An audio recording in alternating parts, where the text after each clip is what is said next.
লেখক শুভ, কথক অনন্যা, চ্যানেল অনুভূতিকা।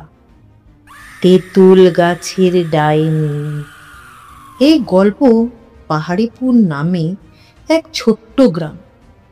গ্রামের ঠিক বাইরের দিকে একটা পুরনো তেঁতুল গাছ ছিল, যে গাছের নাম শুনলেই গ্রামের লোক ভয় পেত। বৃদ্ধরা বলতো, সন্ধ্যার পরে ওই গাছের নিচে কেউ গেলে আর ফিরে আসে না। কিন্তু অনেকেই এই কথা বিশ্বাস করত। একটা গাছ কিভাবে মানুষকে গায়েব করে দিতে পারে? একদিন রাতের বেলা 3 বন্ধু রবি, সোনু আর দীপক ঠিক করলো ওরা ওই গাছের নিচে যাবে।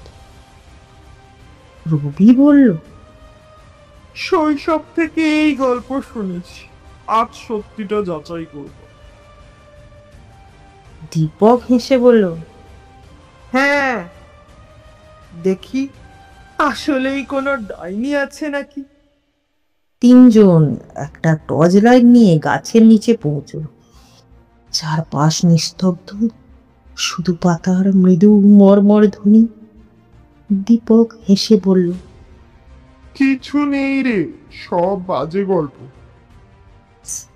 ঠিক তখন ওরা মাটির উপর একজোড়া নতুন পায়ের ছাপ দেখতে পেল।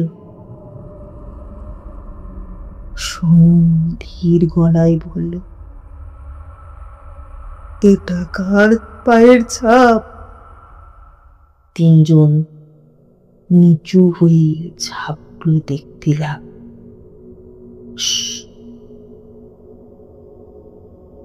একটা গাছ ছমছমে ফিস ফিসানো কানের কাছে শোনা গেল। 3 জন তড়িঘড়ি চারদিকে তাকালো, কিন্তু আশেপাশে কেউ ছিল না, হয়তো বাতাসের শব্দ। রবি বলল, ঠিক তখন গাছের ডালের উপর থেকে একটা ভয়ানক আওয়াজ, কোথায় যাচ্ছ?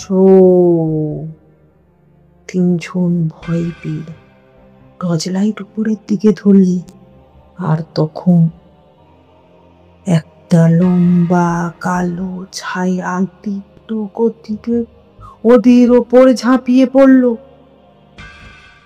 3 জন আতঙ্কে চিৎকার করে পালিয়ে গেল।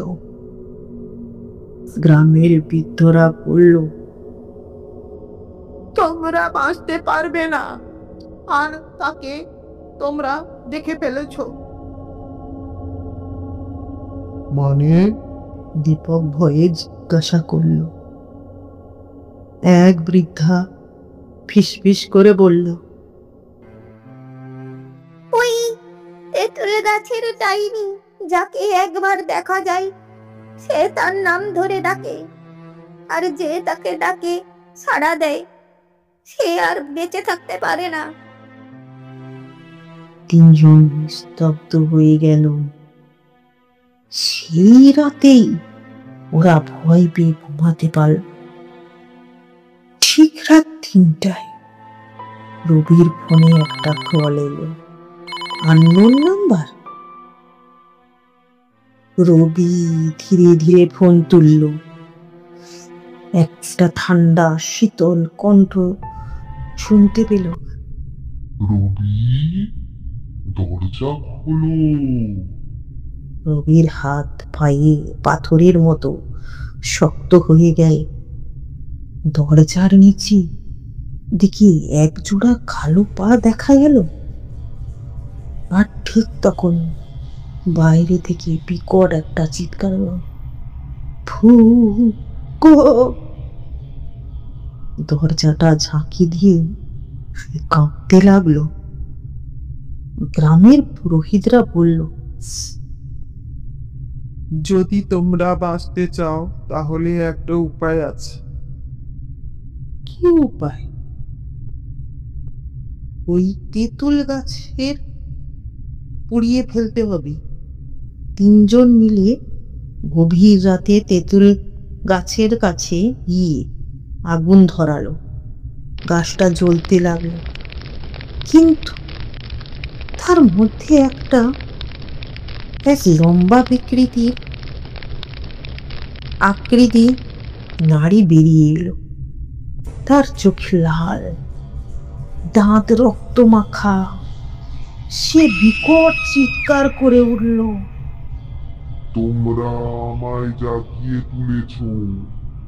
তারপর চারদিক ধীরে ধীরে অন্ধকার হয়ে গেল।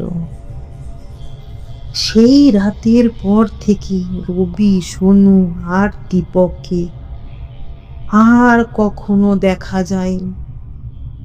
লোকজন বলল, ওই তেঁতুল গাছের ছাইও নাকি রাতের বেলায় একটা অদ্ভুত ভাবে নড়ে ওঠে। আজও কেউ ওখানে যেতে সাহস পায় না, কিন্তু প্রশ্ন রয়েই যায়, ওটা কি সত্যি কোনো ডাইনি ছিল, নাকি এমন কিছু যা মানুষের চোখে ধরা পড়ে না?